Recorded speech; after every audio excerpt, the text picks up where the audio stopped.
क्या पटना जिले के हाई प्रोफाइल मोकामा विधानसभा क्षेत्र में कुदरत की मार और नालों की जाम होने से जो जल प्रलय आया है उसने इलाके के सबसे बाहुबली और लोकप्रिय नेता अनंत सिंह को भी क्या पटना जिले के हाई प्रोफाइल मोकामा विधानसभा क्षेत्र में कुदरत की मार और नालों की जाम होने से जो जल प्रलय आया है उसने इलाके के सबसे बाहुबली और लोकप्रिय नेता अनंत सिंह को भी सरकार की लाचारी के सामने बेबस कर दिया है। जब मरांची गांव की मुख्य सड़क 100 मीटर तक समंदर बन चुकी है, दो पंचायतों का संपर्क कट चुका हो और जनता अपनी जनप्रतिनिधि की तरफ उम्मीद भरी नजरों से देख रही हो, तब मोकामा के छोटे सरकार यानी अनंत सिंह ने अपनी उसी जाने पहचाने ठेठ और बेबाक अंदाज में ऐसा क्या कह दिया कि पूरे बिहार की राजनीति में सन्नाटा छा गया। लेकिन इस पूरे बयान के पीछे छिपी लाचारी और जमीनी हकीकत को समझना भी बहुत जरूरी है। जब लोगों ने जल जमाव पर सवाल उठाया तो अनंत सिंह ने बिना किसी लाग लपेट के अपने चुटीले अंदाज में ऐसा करारा जवाब दिया कि जिसने सीधे राज्य सरकार की खजाना नीति की पोल खोलकर रख दी है। आखिर क्यों अनंत सिंह ने बेबाकी से कहा कि पानी क्या हम पी जाएं? जब सरकार के पास पैसा ही नहीं है तो काम कहां से होगा? क्या ये बयान जनता का गुस्सा था या फिर एक ऐसा विधायक जो अपनी जनता की परेशानी तो महसूस कर रहा है लेकिन प्रशासनिक सुस्ती और सरकारी बजट की तंगी के आगे खुद को बेबस पा रहा है? आज मोकामा की गलियों में फैले इस पानी, अनंत सिंह के इस बेबाक अंदाज और इलाके में जमीनी समीकरणों का पूरा इनसाइड एनालिसिस करेंगे।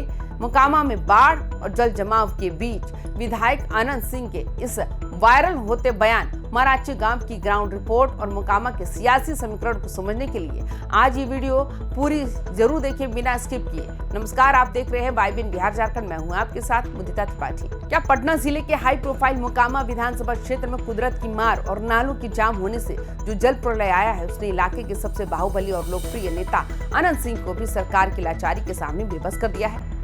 जब मरांची गांव की मुख्य सड़क 100 मीटर तक समंदर बन चुकी है, दो पंचायतों का संपर्क कट चुका हो और जनता अपनी जनप्रतिनिधि की तरफ उम्मीद भरी नजरों से देख रही हो, तब मोकामा के छोटे सरकार यानी अनंत सिंह ने अपनी उसी जाने पहचाने ठेठ और बेबाक अंदाज में ऐसा क्या कह दिया कि पूरे बिहार की राजनीति में सन्नाटा छा गया। लेकिन इस पूरे बयान के पीछे छिपी लाचारी और जमीनी हकीकत को समझना भी बहुत जरूरी है।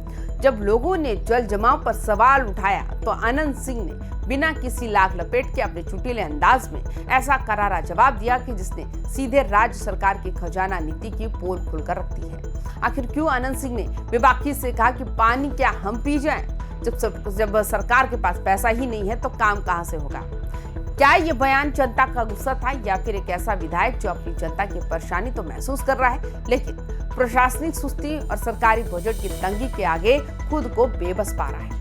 आज मोकामा की गलियों में फैले इस पानी, अनंत सिंह के इस बेबाक अंदाज और इलाके में जमीनी समीकरणों का पूरा इनसाइड एनालिसिस करेंगे।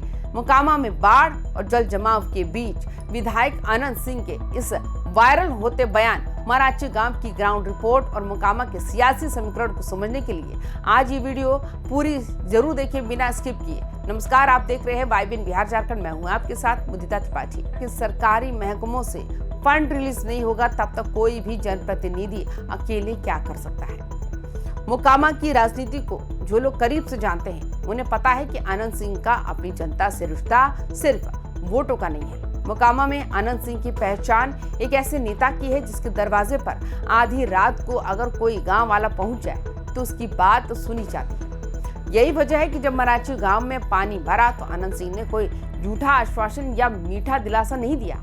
उन्होंने गोल मोल बातें करने की बजाय जनता के सामने कड़वा सच रख दिया कि सरकारी खजाने की हालत क्या है और कहां अड़चन आ रही है। स्थानीय लोगों का भी मानना है कि अनंत सिंह भले ही अपने दबंग और बेबाक बोल के लिए जाने जाते हों लेकिन जब भी इलाके में कोई संकट आता है तो वे सीधे ग्राउंड पर नजर आते हैं। वे खुद अपनी तरफ से राहत सामग्री और निजी स्तर पर जो बन पड़ता है वो करने की भी कोशिश करते हैं, लेकिन जब बात सड़कों और बड़े नालों के निर्माण की आती है तो बिना सरकारी बजट के बात आगे नहीं बढ़ पाती।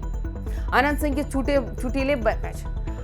के चुटीले बयान के बाद विपक्षी दलों ने सवाल उठाने की कोशिश जरूर की कि जनप्रतिनिधि अपनी जिम्मेदारी से कैसे पल्ला झाड़ सकते हैं, लेकिन मोकामा की जनता विरोधियों के इस दांव को अच्छी तरह समझती है। गांव वालों का कहना है कि समस्या सालों पुरानी है और उसके लिए सिर्फ एक विधायक को जिम्मेदार ठहराना जायज नहीं है। जब तक कि पीडब्ल्यूडी और सिंचाई विभाग ड्रेनेज सिस्टम का मास्टर प्लान तैयार न करे, अनंत सिंह इस आक्रामक और बेबाक रुख ने उल्टे जिला प्रशासन और राज्य सरकार के सिंचाई विभाग पर ही दबाव बढ़ा दिया। अब मोकामा ब्लॉक से लेकर पटना के आला अधिकारियों में हलचल मच गई है कि मराची गांव में इस पानी को जल्द से जल्द पंप सेट लगाकर निकाला जाए, वरना छोटे सरकार का ये तंज आगे चलकर और बड़ा राजनीतिक तूफान खड़ा कर सकता है। मोकामा की जनता को अपने विधायक अनंत सिंह की इस खरी बात पर भरोसा तो है, लेकिन अब सबकी नजरें जिला प्रशासन की त्वरित कार्रवाई पर टिकी है। तो अनंत सिंह के इस बेबाक बयान और जनता के बढ़ते आक्रोश के बाद मोकामा के मराची गांव को इस बार जल जमाव से हमेशा के लिए मुक्ति मिल पाएगी? क्या राज्य सरकार मोकामा के ड्रेनेज सिस्टम के लिए विशेष बजट जारी करेगी या फिर हर साल बारिश में मराची की सड़कें ऐसे ही तालाब बनती रहेंगी? आप अनंत सिंह के इस चुटीले और बेबाक अंदाज पर क्या सोचते हैं? क्या आपको लगता है कि सरकारी फंड की कमी की वजह से ही विकास कार्य अटकते हैं? कमेंट बॉक्स में अपनी राय जरूर साझा करें और तमाम खबरों के लिए देखते रहिए YBN बिहार झारखंड। नमस्कार।